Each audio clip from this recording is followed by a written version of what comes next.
Halo para pecinta kisah mitologi, selamat datang di Kata Dunia. Hari ini, kita akan menyelami kisah salah satu dewa paling legendaris dalam mitologi Yunani. Sang penguasa lautan, Poseidon. Dewa yang tak hanya mengendalikan lautan, tapi juga gempa bumi dan mitosnya bahkan pencipta kuda pertama di dunia. Siapa sebenarnya Poseidon? Apa saja kekuatan dahsyatnya? Dan bagaimana ia menjadi simbol kemarahan dan kekuasaan yang tak tertandingi? Siapkan dirimu untuk sebuah perjalanan penuh legenda, dari dasar laut terdalam hingga badai paling ganas. Inilah cerita epik tentang Poseidon, hanya di Kata Dunia. Dalam mitologi Yunani, nama Poseidon bukan sekadar simbol lautan. Ia adalah penggambaran kekuatan alam yang tidak terkendali, samudera yang luas, badai yang mematikan, dan gempa bumi yang mengguncang bumi. Dewa ini memegang salah satu peran terpenting dalam dunia Yunani kuno sebagai penguasa lautan, salah satu wilayah terluas dan paling misterius di dunia. Poseidon adalah salah satu dari 3 dewa besar, bersama dengan saudaranya, Zeus, sang penguasa langit, dan Hades, sang penguasa dunia bawah. Ketiga dewa ini adalah anak-anak Titan Kronos dan Rhea, generasi baru para dewa yang menggulingkan para Titan dalam perang besar Titanomachi. Setelah kemenangan tersebut, mereka membagi alam semesta, langit untuk Zeus, dunia bawah untuk Hades, dan lautan untuk Poseidon.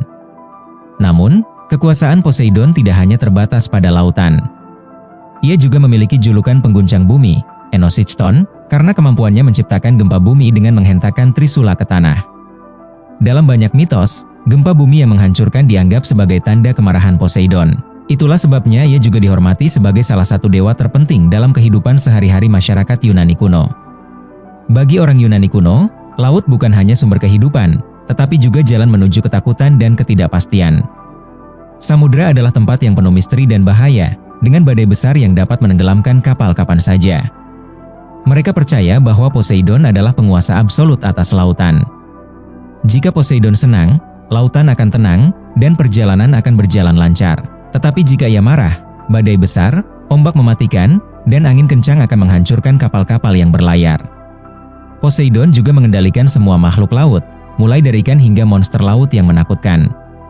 Ia sering digambarkan bersama makhluk-makhluk seperti Triton, para Nereid atau peri laut, dan bahkan monster laut besar seperti Charybdis dan Scylla. Poseidon seringkali digambarkan sebagai pria kuat, berjanggut lebat, dengan wajah serius dan mata tajam yang mencerminkan kekuasaan dan wibawa. Dia biasanya memegang trisula, senjata ikoniknya yang memberinya kekuatan untuk mengontrol lautan, memanggil badai, atau bahkan menghancurkan daratan dengan gempa bumi. Dikelilingi oleh kuda laut atau kereta emas yang ditarik oleh makhluk ajaib. Dibalut jubah hijau kebiruan, warna yang melambangkan lautan, dengan rambutnya yang panjang seperti gelombang yang liar. Namun, Poseidon bukan hanya tentang kekuatan yang tak terkendali. Dalam beberapa penggambaran seni kuno, ia terlihat sebagai sosok yang anggun, mencerminkan ketenangan laut ketika berada dalam kondisi damai. Poseidon adalah dewa yang mendapatkan tempat istimewa di hati masyarakat Yunani kuno, terutama mereka yang tinggal di pesisir pantai atau bergantung pada laut untuk hidup. Mereka percaya bahwa menjaga Poseidon tetap puas adalah kunci untuk keselamatan dalam berlayar dan panen laut yang melimpah. Di seluruh Yunani, banyak kuil didirikan untuk menghormatinya. Salah satu kuil paling terkenal adalah kuil Poseidon di Cape Sounion, yang terletak di atas tebing megah di tepi laut. Kuil ini menjadi tempat para pelaut memohon restu sebelum berlayar, karena perjalanan di laut pada zaman itu dianggap sangat berbahaya. Selain itu, orang Yunani mengadakan berbagai ritual dan persembahan untuk menenangkan Poseidon. Persembahan biasanya berupa hewan, seperti sapi atau domba, yang dikorbankan di altar kuilnya. Bagi masyarakat Yunani, Poseidon tidak hanya dewa, tetapi juga penjaga kehidupan mereka. Perikanan, perdagangan, bahkan perjalanan perang di laut, semuanya berada di bawah kuasanya. Jika Poseidon marah, hal itu bisa berarti bencana besar. Kapal tenggelam akibat badai, kekeringan jika ia memutuskan untuk tidak mengizinkan hujan. Gempa bumi yang meruntuhkan bangunan dan membawa kehancuran. Namun, Poseidon juga dianggap sebagai dewa yang murah hati ketika ia dihormati dengan baik.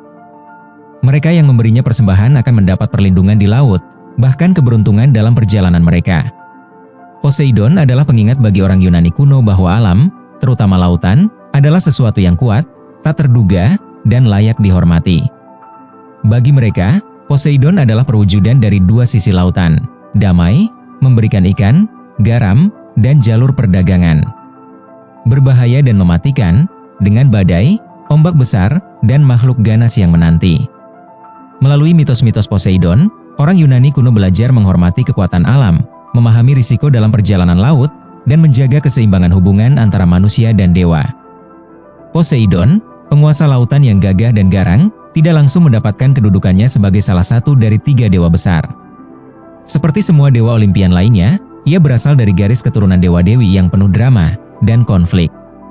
Poseidon adalah anak kedua dari pasangan Kronos, raja Titan yang haus kekuasaan, dan Rhea, dewi kesuburan yang lebih dikenal sebagai ibu penuh cinta bagi generasi dewa Olimpian. Kronos, ayah Poseidon, bukanlah tipe ayah yang menyenangkan. Ia terkenal paranoid karena sebuah ramalan mengungkapkan bahwa salah satu anaknya akan menggulingkan kekuasaannya. Jadi, apa yang ia lakukan? Kronos memutuskan untuk menelan semua anaknya hidup-hidup sesaat setelah mereka lahir sebagai cara untuk memastikan tak ada yang bisa mengancam tahtanya. Poseidon adalah salah satu anak yang menjadi korban dari obsesi Kronos. Bersama saudaranya, Hades, Hestia, Demeter, dan Hera, ia ditelan mentah-mentah dan hidup dalam perut Kronos. Untungnya, kisah Poseidon tidak berakhir di sana. Adiknya yang bungsu, Zeus, berhasil lolos dari nasib yang sama berkat kecerdikan ibunya, Rhea. Ia mengganti Zeus kecil dengan sebongkah batu yang dibungkus kain, dan Kronos tanpa sadar menelan batu tersebut, mengira itu adalah anaknya. Zeus tumbuh besar dengan selamat di sebuah gua di Pulau Kreta. Setelah cukup dewasa dan kuat, ia memutuskan untuk menghadapi ayahnya. Dengan bantuan ramuan yang dibuat oleh Dewi Metis, Zeus membuat Kronos memuntahkan semua saudara-saudaranya, termasuk Poseidon. Begitulah akhirnya Poseidon bebas dari perut ayahnya. Dan dari saat itu, ia bersama saudara-saudaranya memulai perlawanan besar melawan generasi Titan yang dipimpin oleh Kronos. Setelah terbebas, Poseidon bergabung dengan Zeus, Hades, dan dewa-dewa lainnya dalam perang besar yang disebut Titanomachi. Perang ini berlangsung selama 10 tahun, sebuah konflik dahsyat yang melibatkan senjata-senjata ilahi dan kekuatan alam semesta. Poseidon, sebagai salah satu pejuang utama, menggunakan kekuatannya untuk mengendalikan air dan menciptakan gempa bumi, menghancurkan barisan Titan. Zeus memimpin dengan petirnya, sedangkan Hades menggunakan helm kegelapan untuk menghilang dan menyerang musuh tanpa terlihat. Kemenangan akhirnya ada di tangan para dewa Olimpian. Kronos dan para Titan lainnya dikalahkan dan dikurung di Tartarus, bagian terdalam dari dunia bawah. Setelah Titan dikalahkan, ketiga saudara ini yaitu Zeus, Poseidon, dan Hades memutuskan untuk membagi alam semesta di antara mereka. Zeus mendapatkan langit dan menjadi raja para dewa. Poseidon mendapatkan lautan dan segala yang ada di dalamnya. Hades mendapatkan dunia bawah, termasuk kerajaan orang mati. Poseidon awalnya tidak terlalu puas dengan hasil ini. Meskipun lautan luas dan penuh misteri, ia merasa tahtanya kurang megah dibandingkan langit yang tak berujung milik Zeus. Namun, ia akhirnya menerima nasibnya sebagai penguasa lautan. Poseidon adalah salah satu dari 6 anak Kronos dan Rhea. Kakak, adik, dan hubungannya dengan mereka menjadi bagian penting dalam kisah hidupnya. Zeus sang adik, meskipun Zeus adalah raja para dewa, hubungan mereka kadang penuh persaingan. Poseidon beberapa kali mencoba menggulingkan kekuasaan Zeus, termasuk dengan bergabung dalam konspirasi dengan Hera dan Athena, meski akhirnya gagal. Hades, hubungannya dengan Hades lebih netral. Keduanya jarang bertemu karena tugas mereka berbeda. Poseidon di lautan, Hades di dunia bawah. Hera, Hestia, dan Demeter, Poseidon memiliki hubungan baik dengan ketiga saudarinya. Namun, ia pernah mengejar cinta Demeter, tapi ditolak mentah-mentah. Selain saudara kandungnya, Poseidon juga memiliki banyak keturunan dengan dewi, peri laut, dan manusia fana. Anak-anaknya, yang seringkali berupa makhluk legendaris seperti Pegasus dan Polyphemus, akan menjadi bagian penting dari mitos Yunani. Kisah asal-usul Poseidon penuh dengan kekacauan, drama keluarga, dan perang besar. Namun, inilah yang membentuk karakternya sebagai salah satu dewa paling kuat dan berpengaruh dalam mitologi Yunani. Ia adalah simbol dari kekuatan yang tak terkendali, lahir dari perjuangan dan tumbuh menjadi penguasa lautan yang disegani. Poseidon, sebagai salah satu dewa utama dalam mitologi Yunani, memiliki hubungan yang penuh warna dengan para penghuni Gunung Olympus. Sama seperti keluarga besar lainnya, interaksi mereka penuh dengan drama, konflik, persaingan, tetapi juga kerjasama ketika keadaan membutuhkan. Sebagai penguasa lautan, Poseidon memiliki kedudukan tinggi, tetapi sifatnya yang keras kepala dan emosional seringkali membawa bentrokan dengan dewa-dewa lainnya. Sebagai adik sekaligus raja para dewa, Zeus memiliki hubungan yang cukup rumit dengan Poseidon. Walaupun mereka bekerja sama untuk memenangkan perang melawan Titan, hubungan mereka setelahnya tidak selalu damai. Persaingan kekuasaan, Poseidon sering merasa bahwa Zeus terlalu otoriter dan ingin mendominasi semua keputusan. Sebagai penguasa lautan, Poseidon menganggap wilayahnya sama pentingnya dengan langit yang tak berujung milik Zeus. Ada saat-saat di mana Poseidon merasa tidak dihormati oleh Zeus, yang memicu konflik. Upaya kudeta Zeus, salah satu cerita paling terkenal adalah ketika Poseidon, bersama Hera istri Zeus dan Athena, mencoba menggulingkan Zeus dari tahtanya. Mereka berencana untuk merantai Zeus, tetapi usaha ini gagal ketika Thetis, ibu Achilles, memanggil raksasa Briareus untuk membebaskan Zeus. Sebagai hukuman, Zeus memaksa Poseidon melakukan tugas rendahan, yaitu membangun tembok besar di sekitar kota Troya bersama Apollo. Hubungan kerjasama, walaupun mereka sering bertengkar, Zeus dan Poseidon tetap bekerja sama dalam banyak hal. Ketika dunia berada dalam bahaya, keduanya bersatu untuk menjaga keseimbangan dunia, seperti menghadapi para raksasa. Hubungan Poseidon dengan saudaranya yang lain, Hades, lebih damai dibandingkan dengan Zeus. Hades, sebagai penguasa dunia bawah, jarang berinteraksi langsung dengan Poseidon. Keduanya memiliki wilayah kekuasaan yang sangat berbeda sehingga jarang berselisih. Namun, ada satu mitos menarik yang melibatkan Poseidon dan Hades. Dalam beberapa cerita, Poseidon membantu Hades menculik Persephone, putri Demeter, untuk dijadikan istri Hades. Walaupun keterlibatan Poseidon tidak dijelaskan secara rinci, ini menunjukkan bahwa ia tidak segan-segan mendukung saudaranya jika diperlukan. Hera, istri Zeus, memiliki hubungan yang cukup baik dengan Poseidon. Mereka pernah bekerja sama untuk mencoba menggulingkan Zeus, tetapi setelah rencana tersebut gagal, hubungan mereka sedikit merenggang. Hera sering menganggap Poseidon terlalu impulsif, sementara Poseidon merasa Hera terlalu licik. Namun, ketika Zeus membuat keputusan yang mereka anggap tidak adil, Poseidon dan Hera seringkali menjadi sekutu sementara. Mereka sama-sama berusaha menjaga keseimbangan kekuasaan di Olympus, meskipun mereka tidak selalu setuju dalam cara melakukannya.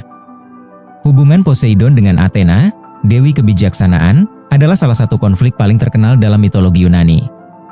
Perseteruan mereka berawal dari perebutan kota kuno yang kemudian dikenal sebagai kota Athena. Menurut legenda, Poseidon dan Athena bersaing untuk menjadi pelindung kota tersebut.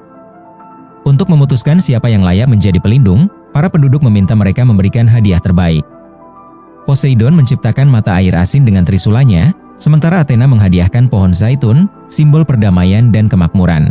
Para penduduk memilih Athena, yang membuat Poseidon sangat marah. Poseidon tidak terima kekalahan tersebut. Ia menghukum kota itu dengan mengirimkan banjir besar dan kekeringan bertahun-tahun. Namun, Athena tetap menjadi pelindung kota, dan hingga kini kota tersebut dikenal dengan nama Athena sebagai penghormatan terhadapnya. Meskipun mereka sering bertentangan, ada saat-saat di mana Poseidon dan Athena bekerja sama, terutama dalam melawan ancaman besar seperti para raksasa. Poseidon memiliki hubungan yang unik dengan Apollo, dewa seni dan matahari. Meskipun mereka berasal dari generasi yang berbeda, Apollo adalah salah satu anak Zeus. Keduanya pernah bekerja bersama dalam sebuah hukuman dari Zeus. Setelah gagal menggulingkan Zeus, Poseidon dan Apollo dihukum untuk membangun tembok besar di kota Troya. Tugas ini sebenarnya merupakan penghinaan, tetapi keduanya melakukannya dengan baik. Namun, ketika Raja Troya, Laomedon, menolak membayar mereka atas kerja keras tersebut, Poseidon murka. Ia mengirim monster laut untuk menghancurkan Troya, yang akhirnya dibunuh oleh Herakles. Hubungan Poseidon dengan Artemis, dewi perburuan, cukup damai. Mereka jarang berselisih karena tugas mereka berada di ranah yang berbeda. Dalam beberapa cerita, Artemis bahkan meminta bantuan Poseidon untuk melindungi para nimfa yang hidup di lautan. Poseidon pernah jatuh cinta pada Demeter, dewi pertanian, tetapi cintanya tidak terbalas. Untuk menghindari Poseidon, Demeter mengubah dirinya menjadi seekor kuda. Namun, Poseidon juga berubah menjadi kuda dan mengejarnya. Dari hubungan ini, lahirlah kuda pertama di dunia, yang disebut Arion. Demeter tidak terlalu senang dengan tindakan Poseidon, tetapi kisah ini menunjukkan bagaimana Poseidon sering bertindak impulsif dalam mengejar apa yang diinginkannya. Poseidon, dengan segala kekuatan dan emosinya, adalah salah satu dewa yang paling dihormati sekaligus ditakuti di Gunung Olympus. Ia melambangkan kekuatan alam yang tidak terkendali. Lautan yang bisa tenang, tapi tiba-tiba mematikan. Gempa bumi yang bisa menghancurkan apa saja dalam sekejap. Hubungannya dengan para dewa Olympus mencerminkan kepribadiannya yang kompleks. Ia bisa menjadi sekutu yang setia, tetapi juga lawan yang berbahaya jika merasa tidak dihormati. Poseidon, sebagai penguasa lautan, memainkan peran penting dalam banyak mitos Yunani kuno. Kisah-kisah tentangnya penuh dengan petualangan, konflik, dan kekuatan alam yang luar biasa. Dari perseteruan dengan manusia hingga perannya dalam perang besar, mitologi tentang Poseidon mencerminkan kekuatan dan kompleksitas dewa yang satu ini. Berikut adalah beberapa cerita paling populer tentang Poseidon. Poseidon dan penciptaan kuda. Siapa yang menyangka bahwa penguasa lautan, yang biasa bermain-main dengan ombak dan badai, juga memiliki kaitan erat dengan salah satu makhluk paling anggun di daratan, kuda? Ya, Poseidon, sang dewa laut, dikenal dalam mitologi Yunani sebagai pencipta kuda pertama di dunia. Tapi tunggu dulu, bagaimana ceritanya seorang dewa laut menciptakan makhluk daratan yang tidak bisa berenang dengan baik? Nah, kisahnya cukup kompleks, romantis, dan penuh persaingan. Mari kita mulai dari awal. Semuanya bermula dari Demeter, dewi pertanian, yang terkenal akan kecantikannya yang memikat. Poseidon, seperti kebanyakan dewa-dewa Yunani lainnya, jatuh hati pada Demeter dan mencoba memenangkan cintanya. Namun, Demeter tidak begitu tertarik pada Poseidon. Bukannya menerima lamaran cinta sang dewa laut, Demeter justru mencoba melarikan diri. Untuk menghindari Poseidon, Demeter menggunakan kecerdikannya. Ia mengubah dirinya menjadi seekor kuda betina dan bersembunyi di tengah kawanan kuda liar di sebuah padang yang luas. Dengan cara ini, ia berharap bisa mengelabui Poseidon dan lolos dari kejarannya. Namun, Poseidon bukanlah dewa yang mudah menyerah. Ketika ia menyadari trik Demeter, ia mengubah dirinya menjadi seekor kuda jantan dan mengejarnya di tengah kawanan. Pada akhirnya, Poseidon berhasil menyatukan diri dengan Demeter dalam bentuk kuda. Dari hubungan ini, lahirlah seekor makhluk legendaris bernama Arion, seekor kuda abadi yang memiliki kecepatan luar biasa dan sifat yang liar. Legenda tidak berhenti sampai di situ. Dalam mitologi Yunani, Poseidon juga dikreditkan sebagai pencipta kuda pertama di dunia. Kisah ini berawal dari keinginan Poseidon untuk menciptakan makhluk yang mencerminkan kekuatan dan kebebasan, dua karakteristik yang juga sangat melekat pada dirinya sebagai penguasa lautan. Dengan trisulanya yang legendaris, Poseidon menghentakkan tanah keras, dan dari retakan itu muncullah seekor kuda yang luar biasa gagah. Kuda ini memiliki tubuh yang sempurna dan kecepatan yang tidak tertandingi. Makhluk ini dianggap sebagai cerminan dari Poseidon, kuat, anggun, tetapi juga liar dan tidak bisa sepenuhnya dijinakkan. Penciptaan kuda oleh Poseidon juga memiliki hubungan langsung dengan salah satu peran pentingnya dalam mitologi, sebagai dewa transportasi dan perjalanan. Meskipun ia lebih sering diasosiasikan dengan kapal dan perjalanan laut, Poseidon juga sangat erat kaitannya dengan kereta perang dan kuda. Dalam banyak lukisan kuno, Poseidon digambarkan menaiki kereta yang ditarik oleh Hippocamp, makhluk mitologi setengah kuda, setengah ikan. Makhluk-makhluk ini adalah simbol kekuatan Poseidon di laut, tetapi mereka juga menunjukkan bahwa ia menghormati kuda sebagai hewan daratan yang kuat. Ada legenda yang mengatakan bahwa Poseidon tidak hanya menciptakan kuda untuk dirinya sendiri, tetapi juga untuk manusia. Ia memberikan kuda kepada manusia sebagai hadiah, mengajarkan mereka cara menjinakkannya, dan memperkenalkan penggunaan kuda dalam kehidupan sehari-hari, termasuk sebagai alat transportasi dan dalam peperangan. Kuda yang diciptakan Poseidon menjadi awal mula hubungan manusia dengan makhluk ini, yang hingga hari ini terus menjadi bagian penting dari peradaban. Poseidon tidak hanya menciptakan kuda, tetapi juga dianggap sebagai pelindung pacuan kuda dan berbagai kompetisi yang melibatkan kuda. Bahkan dalam Isthmian Games, sebuah festival olahraga yang diadakan untuk menghormati Poseidon, pacuan kuda menjadi salah satu acara utama. Pacuan kuda tidak hanya dianggap sebagai olahraga, tetapi juga sebagai cara untuk menghormati Poseidon. Para penunggang sering memberikan persembahan kepada sang dewa laut sebelum bertanding, memohon keberuntungan dan kemenangan. Kisah penciptaan kuda Poseidon juga melahirkan beberapa makhluk mitos yang luar biasa, termasuk Pegasus, seekor kuda bersayap yang lahir dari darah Medusa setelah ia dipenggal oleh Perseus. Meski lebih sering dikaitkan dengan Zeus, Pegasus sebenarnya memiliki hubungan dengan Poseidon sebagai penciptanya. Hippocamp, makhluk setengah kuda, setengah ikan yang sering menarik kereta Poseidon. Arion, kuda abadi yang lahir dari hubungan Poseidon dengan Demeter, yang dikenal karena kecepatannya yang luar biasa. Makhluk-makhluk ini tidak hanya memperkuat posisi Poseidon sebagai dewa pencipta, tetapi juga menunjukkan betapa besar pengaruhnya terhadap dunia makhluk mitos Yunani. Kisah Poseidon dan kuda adalah salah satu contoh betapa luar biasanya imajinasi mitologi Yunani. Dari cinta tak terbalas hingga penciptaan makhluk daratan yang paling anggun, cerita ini menunjukkan sisi lain dari Poseidon, seorang dewa yang tidak hanya menguasai lautan, tetapi juga memiliki hubungan mendalam dengan daratan. Penciptaan kuda menjadi simbol kekuatan, kebebasan, dan keterhubungan antara dunia laut dan darat. Bagaimana menurutmu? Siapa sangka Poseidon, yang biasa kita kenal sebagai dewa lautan, juga bisa menciptakan kuda. Perseteruan Poseidon dengan Athena. Mitologi Yunani penuh dengan perseteruan antar dewa, tetapi salah satu konflik yang paling terkenal adalah rivalitas antara Poseidon, dewa laut yang penuh gairah, dan Athena, dewi kebijaksanaan yang cerdas. Perseteruan ini bukan hanya soal ego, tapi juga melibatkan kekuasaan, kreativitas, dan kehormatan. Yang paling menarik, konflik ini tidak berakhir dengan perang besar-besaran, melainkan dengan kontes kreatif yang menghasilkan salah satu kota terpenting dalam sejarah Yunani kuno. Mari kita selami ceritanya. Semuanya bermula ketika para dewa Olympus memutuskan untuk memberikan nama dan perlindungan ilahi kepada sebuah kota baru di wilayah Attika. Kota ini memiliki lokasi strategis, dekat dengan laut dan kaya akan sumber daya alam, sehingga dianggap sangat penting. Karena itu, siapapun dewa yang menjadi pelindung kota ini akan mendapatkan kehormatan besar dan kekuasaan atas wilayah tersebut. Dari semua dewa yang berminat, dua nama besar muncul sebagai kandidat utama. Poseidon, sang penguasa lautan, yang ingin memperluas pengaruhnya di daratan. Athena, dewi kebijaksanaan dan strategi, yang dikenal sebagai pelindung peradaban dan seni.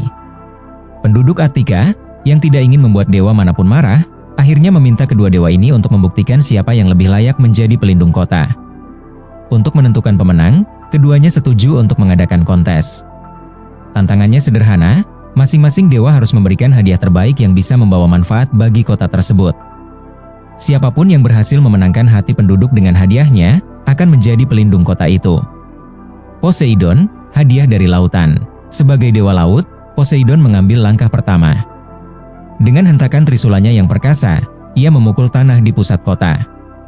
Dari retakan yang muncul, air menyembur deras, menciptakan sebuah sumur. Namun, ketika penduduk mencicipi air itu, mereka menemukan bahwa rasanya asin, seperti air laut. Meski sumur itu melambangkan kekuatan dan hubungan kota dengan lautan, airnya tidak bisa diminum dan tidak terlalu berguna bagi kehidupan sehari-hari. Athena, hadiah dari daratan. Giliran Athena tiba. Dengan penuh ketenangan, ia menancapkan tombaknya ke tanah. Dari tempat tombak itu menyentuh bumi, tumbuhlah pohon zaitun yang subur dan hijau. Pohon ini bukan hanya simbol perdamaian dan kebijaksanaan, tetapi juga membawa manfaat nyata. Buah zaitun bisa dimakan, minyaknya bisa digunakan untuk memasak, pencahayaan, bahkan perawatan tubuh. Penduduk Attika segera menyadari betapa berharganya hadiah ini. Setelah menyaksikan hadiah dari kedua dewa, penduduk Attika sepakat bahwa pohon zaitun Athena lebih bermanfaat bagi kehidupan mereka dibandingkan air asin dari sumur Poseidon. Dengan suara bulat, mereka memilih Athena sebagai pelindung kota mereka. Sebagai penghormatan, kota itu kemudian dinamai Athena, yang sekarang kita kenal sebagai Athena, ibu kota Yunani modern. Poseidon tidak menerima kekalahannya dengan lapang dada. Sebagai dewa yang penuh gairah dan emosional, ia sangat marah karena merasa dihina. Dalam kemarahannya, Poseidon menciptakan badai besar yang menghantam garis pantai Attika, menyebabkan banjir dan kehancuran di wilayah itu. Namun, Athena dengan bijaksana menenangkan penduduk dan membantu mereka membangun kembali kota. Ia juga memastikan bahwa hubungan antara kota Athena dan lautan tetap terjaga, meskipun Poseidon tidak menjadi pelindungnya. Untuk meredakan amarah Poseidon, para penduduk Athena membangun kuil-kuil khusus untuk menghormatinya, salah satunya adalah Herakleion, yang masih bisa dilihat di Akropolis hingga hari ini. Kuil ini bahkan memiliki tanda sumur Poseidon dan pohon zaitun Athena sebagai simbol perdamaian. Meskipun Poseidon kalah dalam perseteruan ini, kisahnya tidak berakhir dengan kebencian abadi. Sebaliknya, baik Poseidon maupun Athena sama-sama dihormati di kota itu, menunjukkan bagaimana orang Yunani memahami pentingnya keseimbangan antara kekuatan alam dan peradaban. Hingga kini, kota Athena tetap menjadi simbol kebijaksanaan dan kemajuan, sementara laut di sekitarnya terus mengingatkan kita pada kekuatan Poseidon yang tak terkalahkan. Poseidon dalam Perang Troya. Poseidon memainkan peran yang sangat menarik dalam Perang Troya, salah satu kisah terbesar dalam mitologi Yunani. Sebagai dewa yang berkuasa atas lautan, ia tidak hanya menjadi saksi perang epik ini, tetapi juga ikut campur di dalamnya, dengan cara yang penuh drama, intrik, dan terkadang dendam. Yuk, kita lihat bagaimana Poseidon terlibat dalam perang yang melibatkan para dewa, manusia, dan sebuah kota yang legendaris. Poseidon memiliki sejarah panjang dengan bangsa Troya, dan itu bukan sejarah yang indah. Sebelum perang Troya dimulai, Poseidon pernah dipaksa membantu membangun tembok pelindung kota Troya. Tapi, kenapa Poseidon mau membantu? Saat itu, Poseidon dan Apollo dihukum oleh Zeus karena bersekongkol untuk menggulingkannya dari tahta Olympus. Sebagai hukuman, mereka diharuskan bekerja sebagai buruh untuk Raja Laomedon, Raja Troya kala itu. Bersama Apollo, Poseidon membangun tembok kota Troya yang megah dan sangat kokoh, bahkan dianggap tak tertembus oleh musuh. Setelah pekerjaan selesai, Laomedon menolak membayar Poseidon dan Apollo seperti yang dijanjikan. Laomedon bahkan berani menghina mereka, menganggap mereka hanya pekerja biasa. Poseidon yang penuh harga diri tentu saja tidak bisa menerima ini. Dari momen itu, ia menyimpan dendam kepada bangsa Troya dan bersumpah bahwa suatu hari ia akan menghancurkan mereka. Ketika perang Troya pecah, para dewa Olympus terbelah menjadi dua kubu. Pendukung Yunani, Athena, Hera, Poseidon, dan Hermes. Pendukung Troya, Apollo, Artemis, Aphrodite, dan Ares. Poseidon, dengan dendam lamanya terhadap bangsa Troya, memihak Yunani. Ia ingin memastikan bahwa kota Troya, yang pernah menghinanya, akan jatuh. Poseidon tidak hanya menjadi pendukung pasif. Ia seringkali turun tangan langsung, membantu pasukan Yunani dengan cara-cara yang spektakuler. Salah satu momen penting adalah ketika Poseidon menyamar sebagai seorang manusia bernama Chalcas, seorang peramal Yunani. Dalam penyamarannya, ia memotivasi prajurit Yunani yang mulai kehilangan semangat setelah bertahun-tahun berperang. Dengan kata-kata penuh semangat, Poseidon membangkitkan kembali keberanian para prajurit untuk melawan Troya. Poseidon juga menggunakan kekuatannya untuk menciptakan badai besar di lautan, menghalangi bantuan atau pelarian pasukan Troya. Ia bahkan menghancurkan kapal-kapal yang mencoba membawa bala bantuan bagi Troya, memastikan bahwa Yunani memiliki keunggulan logistik.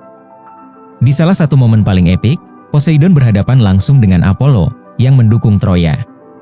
Meski keduanya tidak bertarung secara fisik, karena menghormati status mereka sebagai sesama dewa, tensi antara mereka terasa sangat kuat. Poseidon mengejek Apollo, menyebutnya pengecut karena mendukung bangsa yang telah menghina para dewa. Di balik keterlibatannya dalam perang Troya, Poseidon juga menghadapi konflik dengan Zeus. Meskipun keduanya adalah saudara, Poseidon sering tidak setuju dengan keputusan Zeus yang ingin menjaga keseimbangan perang tanpa terlalu berpihak. Poseidon merasa bahwa bangsa Troya pantas dihukum, sementara Zeus seringkali berusaha menengahi agar perang tidak berakhir dengan kehancuran total. Pada satu titik, Zeus memerintahkan semua dewa untuk tidak lagi ikut campur dalam perang. Namun, Poseidon mengabaikan perintah ini. Ia tetap turun ke medan perang dan membantu Yunani secara langsung, bahkan menciptakan gempa besar yang mengguncang kota Troya. Tindakan ini membuat Zeus marah, tetapi ia memilih untuk membiarkan Poseidon karena menyadari betapa kuatnya dendam saudaranya itu. Poseidon memainkan peran besar dalam membantu Yunani mencapai kemenangan. Dalam salah satu momen paling menentukan, ia menciptakan badai besar di laut untuk menghentikan pasukan Troya yang mencoba melancarkan serangan balasan melalui jalur laut. Ia juga menggunakan gempa untuk melemahkan tembok kota Troya yang pernah ia bangun sendiri, sebuah ironi yang luar biasa dalam mitologi. Ketika pasukan Yunani akhirnya berhasil mendekati tembok Troya, Poseidon menggunakan kekuatannya untuk menciptakan gempa bumi yang menghancurkan sebagian tembok itu. Meskipun tidak sepenuhnya meruntuhkan tembok, gempa ini memberikan celah bagi pasukan Yunani untuk masuk dan melancarkan serangan. Setelah perang berakhir dan Troya jatuh, Poseidon merasa puas. Dendam lamanya terhadap bangsa Troya akhirnya terbalaskan. Namun, ia tidak berhenti di situ. Dalam kisah-kisah pasca perang Troya, Poseidon juga menghukum para prajurit Yunani yang tidak menghormati para dewa selama perjalanan pulang mereka. Salah satu korban terkenal dari kemarahannya adalah Odysseus, yang perjalanan pulangnya menjadi sangat panjang dan penuh rintangan akibat amarah Poseidon. Poseidon adalah contoh sempurna dari dewa Yunani yang kompleks. Dalam perang Troya, ia tidak hanya berperan sebagai pendukung pasukan Yunani, tetapi juga sebagai tokoh yang membawa elemen personal, dendam lamanya terhadap bangsa Troya. Meski terkadang bertentangan dengan Zeus dan dewa lainnya, Poseidon tetap setia pada kehormatannya sendiri, memastikan bahwa orang-orang yang menghina para dewa tidak akan lolos begitu saja. Kisah Poseidon dalam perang Troya mengajarkan kita bahwa bahkan para dewa pun memiliki emosi dan dendam yang membara. Tapi pada akhirnya, mereka selalu menemukan cara untuk menyeimbangkan kekuatan mereka demi menjaga tatanan dunia. Bagaimana menurutmu? Apakah Poseidon terlalu emosional, ataukah tindakannya justru adil? Poseidon dan hukuman untuk Odysseus. Di antara berbagai cerita epik Yunani, kisah perjalanan pulang Odysseus setelah perang Troya adalah salah satu yang paling menarik dan paling tragis.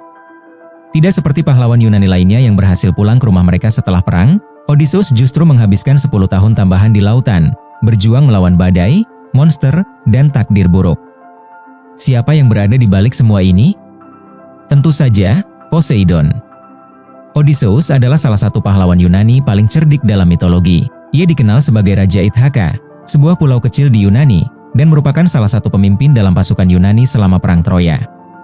Namun, yang membuatnya benar-benar terkenal adalah kecerdikannya dalam menciptakan strategi yang mengakhiri perang setelah bertahun-tahun pertempuran.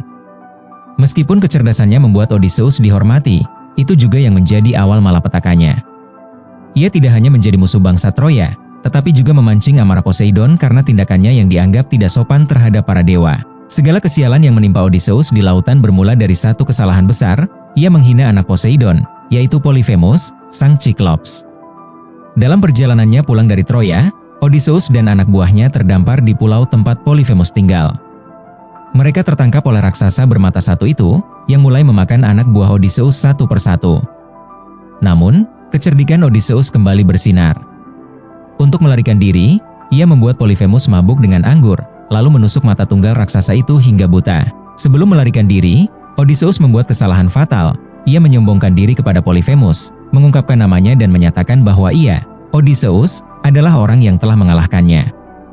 Polyphemus, yang marah dan kesakitan, berdoa kepada Poseidon, ayahnya, untuk membalas dendam pada Odysseus.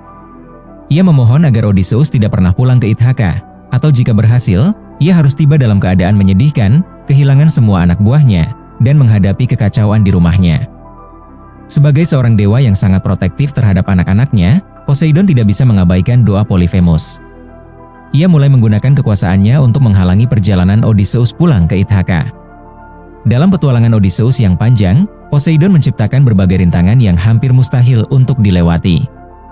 Poseidon menggunakan kekuatannya untuk menciptakan badai besar yang menghancurkan kapal Odysseus berkali-kali. Salah satu badai paling parah terjadi ketika Odysseus hampir mencapai Pulau Scheria, rumah bangsa Phaeacia yang kemudian akan membantunya pulang. Poseidon, yang tidak ingin Odysseus mendapatkan bantuan, mengirimkan ombak raksasa yang membuat kapal Odysseus hancur berkeping-keping. Namun, berkat perlindungan Dewi Laut Leucothea, Odysseus berhasil mencapai pantai Scheria dengan berenang dan hampir tenggelam.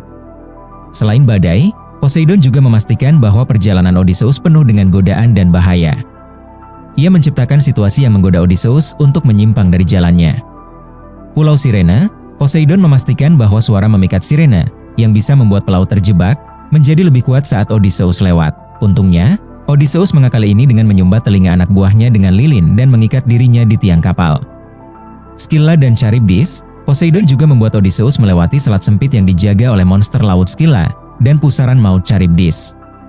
Banyak anak buahnya tewas di sini, tetapi Odysseus berhasil lolos dengan kehilangan kapal lainnya. Poseidon memastikan bahwa Odysseus tidak akan memiliki siapapun yang bisa membantunya. Ketika anak buah Odysseus memakan sapi suci milik dewa matahari Helios, Poseidon bekerja sama dengan Zeus untuk menghukum mereka. Sebuah badai besar menghantam kapal mereka, menenggelamkan semua anak buah Odysseus. Sang pahlawan pun terpaksa melanjutkan perjalanannya sendirian, terombang-ambing di tengah lautan. Meskipun Poseidon tidak sepenuhnya berhasil menghentikan Odysseus, ia memastikan bahwa pahlawan itu pulang dalam keadaan yang sangat menyedihkan. Odysseus tiba di Ithaka sendirian, kehilangan seluruh anak buahnya, hanya dengan bantuan bangsa Phaeacia yang akhirnya membuat Poseidon murka lagi. Sebagai hukuman untuk bangsa Phaeacia karena membantu Odysseus, Poseidon mengubah kapal mereka menjadi batu tepat ketika mereka kembali ke pelabuhan mereka. Di Ithaka, Odysseus menemukan bahwa rumahnya telah diambil alih oleh para pelamar istrinya, Penelope. Ia harus bertarung untuk merebut kembali tahtanya, tantangan terakhir yang harus ia hadapi setelah bertahun-tahun menderita. Kisah Poseidon dan hukuman untuk Odysseus adalah contoh sempurna dari kompleksitas moral dalam mitologi Yunani. Di satu sisi, tindakan Poseidon tampak kejam dan penuh dendam. Namun di sisi lain, ia hanya menuntut keadilan untuk anaknya, Polyphemus, yang telah dihina oleh Odysseus. Kisah ini mengajarkan kita bahwa bahkan pahlawan besar seperti Odysseus tidak kebal terhadap konsekuensi dari tindakannya. Poseidon dan Pulau Atlantis. Di antara mitos paling terkenal yang terkait dengan Poseidon, kisah Pulau Atlantis menempati tempat istimewa. Atlantis adalah peradaban maju yang begitu sempurna sehingga keberadaannya hingga kini menjadi misteri besar dalam sejarah dan mitologi. Dan siapa yang berada di balik penciptaan pulau yang luar biasa ini? Tentu saja, Poseidon, sang dewa penguasa laut. Mari kita menyelami kisah legendaris tentang Poseidon dan Atlantis, sebuah kisah yang penuh keindahan, kekuatan, dan tragedi. Menurut legenda, Atlantis bukanlah pulau biasa. Kisahnya bermula ketika Poseidon menemukan seorang wanita fana bernama Kleito yang tinggal di sebuah pulau terpencil. Kleito digambarkan sebagai seorang wanita yang luar biasa cantik, cerdas, dan anggun. Poseidon jatuh cinta pada pandangan pertama dan memutuskan untuk menjadikannya istrinya. Sebagai simbol cintanya, Poseidon mengubah pulau kecil tempat Kleito tinggal menjadi sebuah peradaban megah. Ia menggunakan kekuatannya untuk membangun Atlantis, sebuah pulau dengan arsitektur luar biasa, kanal-kanal air yang mengelilinginya, dan lahan pertanian yang subur. Pulau ini menjadi tempat di mana keindahan alam dan teknologi manusia berpadu dengan harmoni. Poseidon bahkan membangun sebuah istana megah di tengah pulau untuk Kleito, dikelilingi oleh cincin-cincin air dan daratan yang konsentris. Poseidon dan Kleito memiliki 10 anak laki-laki, yang semuanya diberi tugas untuk memerintah Atlantis. Setiap anak menguasai bagian tertentu dari pulau tersebut, dengan yang tertua, Atlas, menjadi pemimpin utama. Pulau Atlantis sendiri dinamai berdasarkan nama Atlas, yang kemudian menjadi simbol kekuatan dan kebesaran. Sebagai penguasa Atlantis, anak-anak Poseidon membawa nilai-nilai keadilan, harmoni, dan kebijaksanaan yang diwariskan oleh ayah mereka. Mereka membangun kuil-kuil megah untuk menghormati Poseidon, dengan kuil utama di tengah pulau yang dilapisi emas dan perak, menampilkan patung Poseidon yang sedang mengendarai kereta dengan kuda-kuda lautnya. Atlantis pada masa ini dianggap sebagai utopia, tempat di mana teknologi, seni, dan alam hidup berdampingan secara sempurna. Atlantis tidak hanya megah dalam arsitektur, tetapi juga dikenal sebagai pusat peradaban yang maju. Menurut legenda, Atlantis memiliki teknologi yang jauh melampaui zamannya, termasuk sistem irigasi canggih, kanal-kanal yang menghubungkan seluruh pulau, serta kekayaan tambang emas dan perak yang melimpah. Penduduk Atlantis dikenal sebagai orang-orang yang bijaksana dan kuat, hidup dalam kemakmuran berkat karunia Poseidon. Pulau ini juga menjadi pusat perdagangan dunia kuno, menarik bangsa-bangsa dari seluruh penjuru untuk datang dan berbisnis. Namun, seperti banyak kisah mitologi Yunani lainnya, kemegahan ini tidak bertahan selamanya. Seiring waktu, para penguasa Atlantis mulai melupakan nilai-nilai yang diwariskan Poseidon. Keserakahan, kesombongan, dan keinginan untuk berkuasa merasuki hati mereka. Mereka mulai memperluas kekuasaan mereka dengan cara menaklukkan wilayah lain, bahkan berani menantang para dewa di Olympus. Ketika Zeus melihat kehancuran moral ini, ia mengumpulkan para dewa untuk memutuskan nasib Atlantis. Meski Poseidon pernah mencintai Atlantis, ia tidak bisa melawan keputusan para dewa lainnya. Mereka sepakat untuk menghancurkan pulau ini sebagai hukuman atas kesombongan para penguasanya. Gempa bumi mengguncang Atlantis, menyebabkan bangunan megahnya runtuh. Lautan yang dulu memberi mereka kehidupan berubah menjadi senjata mematikan, dengan ombak besar yang menenggelamkan seluruh pulau. Dalam hitungan hari, Atlantis hilang dari permukaan bumi, terkubur di dasar lautan. Legenda mengatakan bahwa Atlantis yang dulunya merupakan simbol kejayaan kini menjadi peringatan akan bahaya kesombongan dan pelanggaran terhadap kehendak para dewa. Meskipun Poseidon menyetujui kehancuran Atlantis, beberapa versi cerita mengatakan bahwa ia menyesali apa yang terjadi. Sebagai dewa yang menciptakan pulau itu, Poseidon merasa kehilangan sebagian dari dirinya sendiri. Atlantis adalah bukti cintanya kepada Kleito, tetapi keserakahan manusia telah merusaknya. Poseidon kemudian bersumpah untuk menjaga lautan agar tetap seimbang dan menghukum siapa saja yang berani menantang kekuasaannya sebagai pelajaran dari kejatuhan Atlantis. Hingga kini, Atlantis tetap menjadi salah satu misteri terbesar dalam sejarah manusia. Banyak yang percaya bahwa pulau ini benar-benar ada, terkubur di suatu tempat di dasar lautan, sementara yang lain menganggapnya sebagai kisah alegori untuk mengajarkan moral tentang kesombongan dan kehancuran. Namun, satu hal yang pasti, Poseidon dan Atlantis adalah simbol keindahan, kekuatan, dan tragedi dalam mitologi Yunani. Kisah ini tidak hanya menggambarkan kebesaran Poseidon sebagai pencipta, tetapi juga sebagai pengingat bahwa kehancuran seringkali datang dari dalam, melalui kesalahan manusia sendiri.